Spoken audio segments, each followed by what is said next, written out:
talk about freedom, determinism, and how Spinoza understood them. Spinoza's idea of freedom is very different from how we usually think about it.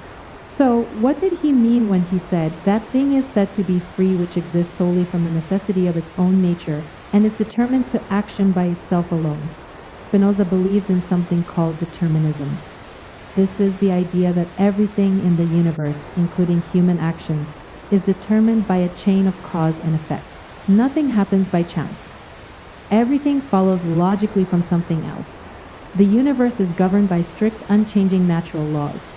This means that even our choices are determined by prior causes. Sounds like freedom doesn't exist, right? Well, not exactly. Here's where Spinoza's definition of freedom comes in. He says, something is free if it exists from the necessity of its own nature.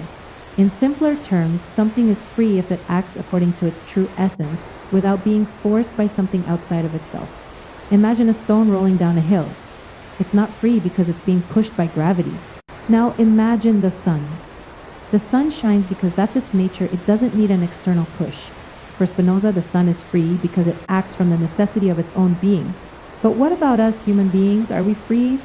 Spinoza says we can be free, but only if we understand the causes that determine us.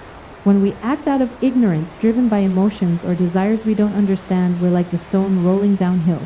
We're being controlled by external forces.